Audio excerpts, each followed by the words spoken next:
How you doing? This is Tony Loretti. I'm here with a good friend of mine. I can call you a good friend. Yeah. How you doing, buddy? Known you for probably since '08 or so. Yeah, almost 10 years now. Man, when you were just a rookie. Pup. Yeah, you were just a young guy. I guess you were out here. You went to Colorado State? University of Northern Colorado. Okay. And I was drafted in 2005 by the Chargers. So Nice. That must have been exciting. it was, played 12 years, obviously, 7 wonderful years here in San Diego, and then, got the call to go down south to Tampa and finished up 5 years there. So flew by, had a great run, a lot of great players I played with, Yeah. a lot of great memories, and it's always good to come back home and visit this place. I'm a huge football fan, and growing up, I was a huge Dolphin fan. But then I moved out here probably in mid '80s and started loving the Chargers. And but it was always fun to watch you. Before I knew you, I had a chance to watch you because I think you actually contributed quite a bit in your rookie year, right? A little bit, yeah. Had a little bit of injury bug through training camp, and probably about halfway through the season started picking up, getting some traction, and then about midway through my second year is I think when I became a full-time starter. But again, some great names I got to play with. My first year, Drew Brees was here, so unfortunately I didn't get a ton of time with him, but he did throw me my first NFL reception. I believe that was in New York against the Jets.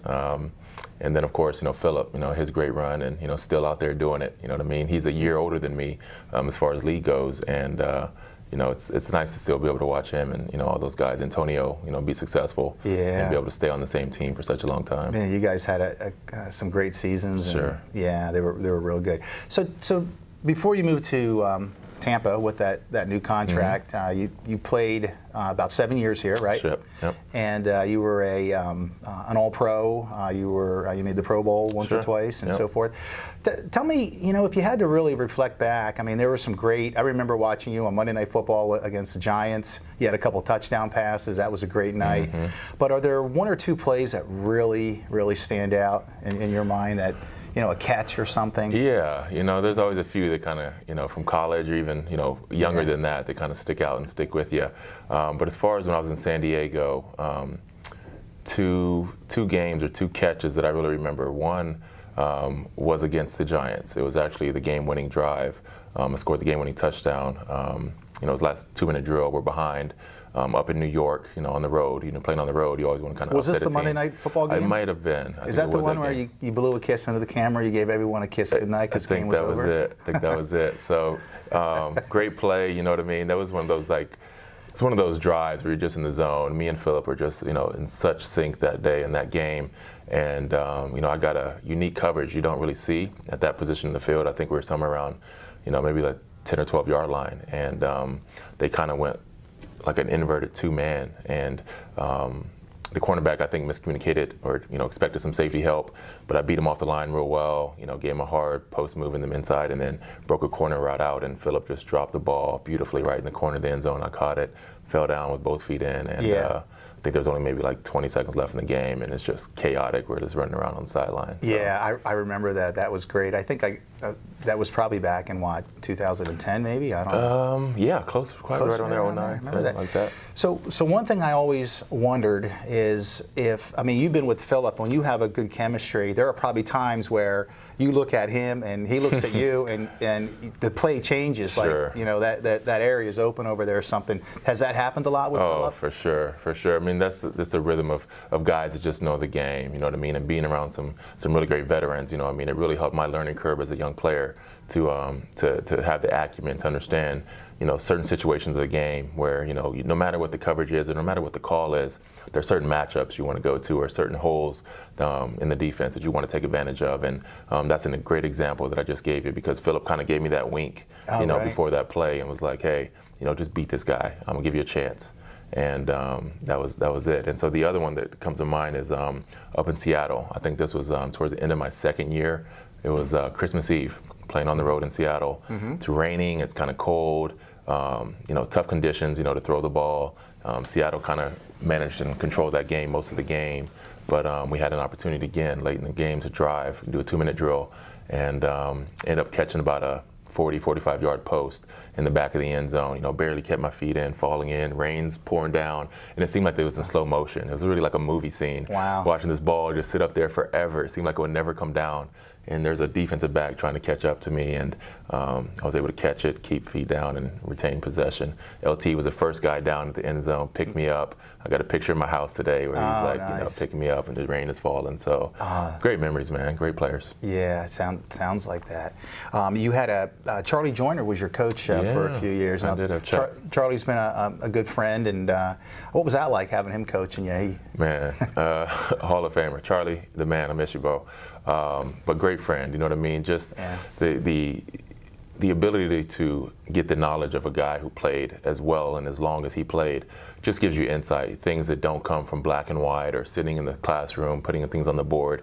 He was able to translate a lot of knowledge on the field that was about playing the game, about how to beat a guy, how to take advantage of certain coverages or insights to defensive coordinators' mindsets. So Charlie was just a great influence on my career. I missed him a lot. Again, I had another Hall of Fame guy, Charlie.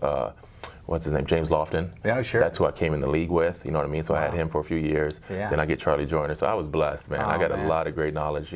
Some of the best receivers in the game to play. So that awesome. Plus, I'm sure a lot of hard work. You always stayed in good shape. You're still in pretty good shape. Yeah, gotta stay What are you decent. curling like those 25 pounders? No, whatever it is. But no, man, it's again, I come from a humble background. You know what I mean? Again, a small school guy, Division II school, went to 1AA.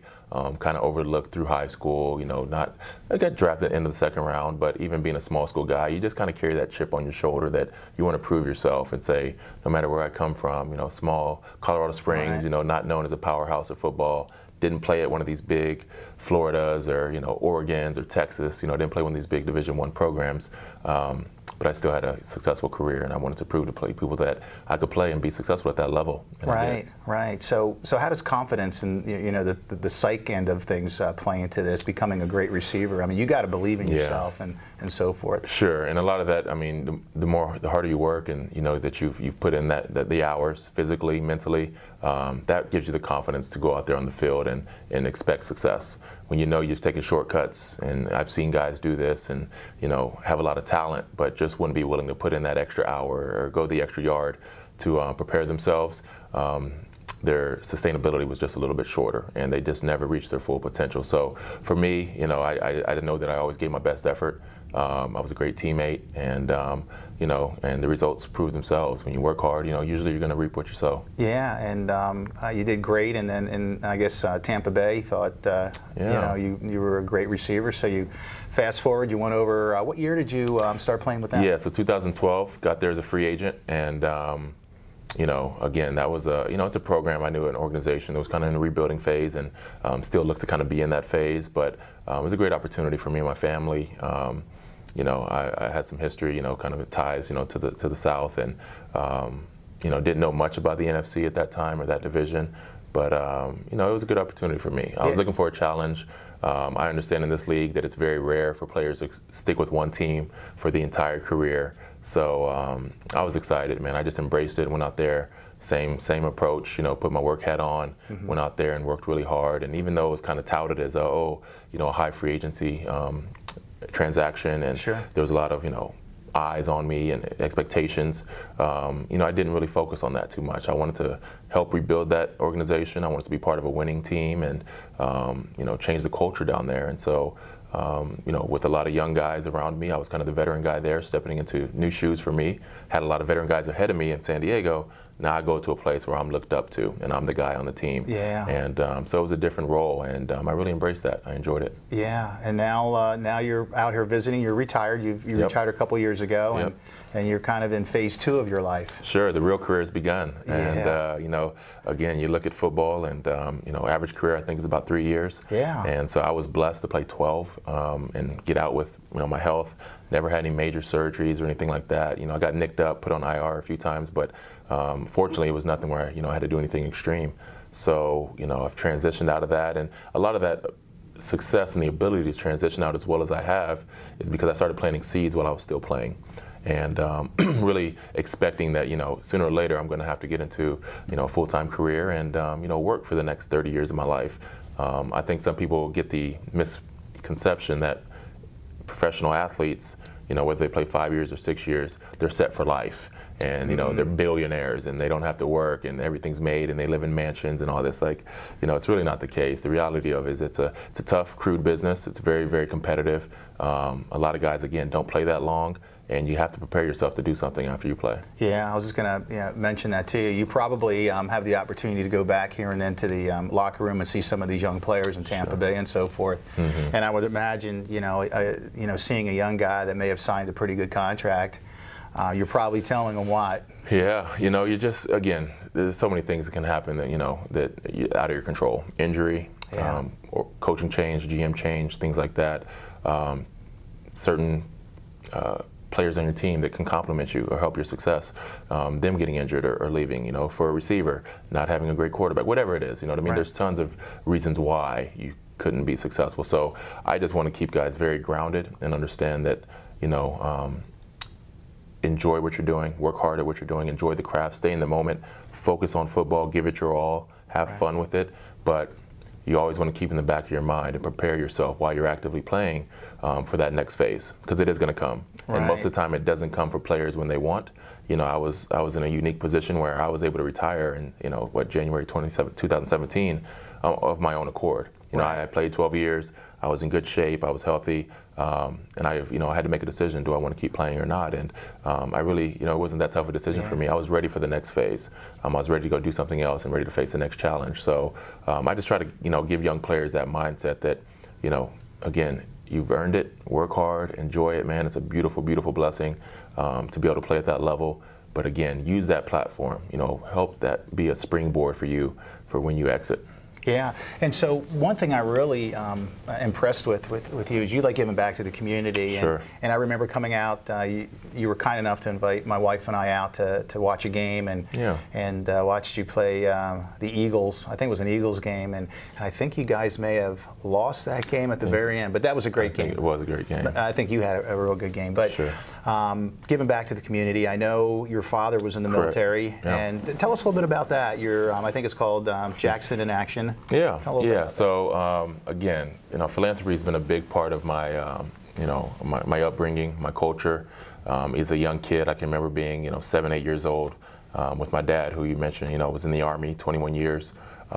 He comes from a very philanthropic, mindset as well. So he would take me out to, do community events, highway cleanups, Salvation Army, Boys and Girls Clubs.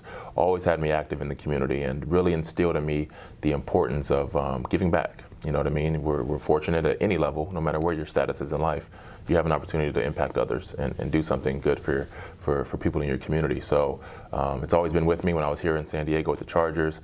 It's a great organization, very connected to the community. I was in tons of different efforts and endeavors throughout the city, but I didn't have my own foundation. It's a big responsibility. It's almost like starting your own business. And so I didn't feel that I was, prepared and had the team around me to do so yet when I was here. But when I got to Tampa, I was getting, again, a veteran guy, kind of understanding more and more about what my values were and what I wanted to do specifically. And when I got there, I realized how big of a military community it was. And we have a great one here in San Diego as well. But in Tampa, we have MacDill Air Force Base, which is one of the iconic key bases, for the war that we went through for over, 10 plus years in the Middle East. That base was really the core headquarters of where the logistics and everything was organized out of. So I was like, you know what? If I was to start a foundation, I wanted to be something that I can relate to, something that's near and dear to my heart, and that I have experience with. And so as a military kid, I understand what military families went through, understand the pressures on the kids, the spouses, what deployments do to families, and I felt there was a niche there. And so in 2012, right when I got to Tampa, I decided to start the Jackson in Action 83 Foundation. And our focus is really supporting that military family structure, helping guys that are going through transitions from, active duty to civilian life, helping spouses dealing with, having a household to manage, while a spouse is deployed for an extended period of time. Because the stats are kind of daunting and people don't talk about this a lot. I know there's a lot of great efforts out there for the wounded warriors and the active duty folks, which is well-deserved. We do a lot of those as well. But I think maybe what sometimes gets overlooked is, what's happening at home. What's happening with high divorce rates, what's happening with kids struggling in school when they have these challenges of, military families having to move every 3 to 5 years or things like that. So I wanted to really tap into that and see what we could provide as far as programming to support those families, and it's been successful, man. It's been great, well received there, Yeah, and nice. we just continue to grow every year. And since you retired, that hasn't retired. As a matter of fact, you're that's probably still ongoing. spending a lot of time at that. Yeah, continue to gain momentum there. Again, it's something I hope to just continue to do as long as they'll have me, helping them out. It's a labor of love. What's the website? JacksonInAction83.org. So Okay. you can go there and check out. Usually have a calendar of events, of programs we do throughout the year, from our Salute to Reading program with local elementary schools. We have a military mom's baby shower we just had a few weeks back. Right. Shower about 50 young couples with, this year was upwards of $2,500 per family. I think more than that. Wow. Every year that's gotten bigger and better from the Wow. generosity of sponsors and businesses that want to support. So, cribs, baby diaper bags, car seats, all these things that you take for granted, man. This stuff is expensive. Yeah. And these young military couples, they don't make a heavy, hefty earning. So it goes a long way to help them kind of take on parenthood, another challenge that they're doing while they're serving our country. What else? We got our Youth in Action camp, which is really wow. cool. It's not a football camp. A lot of people, think every athlete's going to do a football camp, but I just want to do an old school, traditional, be active, be healthy, get outside, old school games that we grew up doing, like Right. sack races, relay races, getting with a couple buddies in town, in the neighborhood, and doing some fun stuff. Just getting kids kind of off the technology a little bit, Yeah. and getting outdoors and educating them a little bit on nutrition, making healthy choices, being successful in school. So yeah, man, our program is built a lot around the programs for kids. I love working with the youth. Man, it's and great. It's been fun, man. I got myself, my wife, a small group of individuals and volunteers that help us do that. And we're probably never going to be a big 7-figure foundation, but that's okay. I don't do it for that reason. I really want to have an impact with our programs, and it's been great. Yeah, if everybody kind of did something that great, the world would be a better place. Just right? a little bit. It doesn't matter how much you got to do. There's no monetary value that brings value with that. It's just your time. That's what people appreciate, if you really go out there and show that you care. Well, you look happy, you look healthy, and enjoy Tampa, and make sure you come back and visit us a few more times. I will, man. I definitely appreciate it. It's always good to come back and see you, man. Thanks, Yeah, Tony. thanks for your Yes, time, sir. buddy.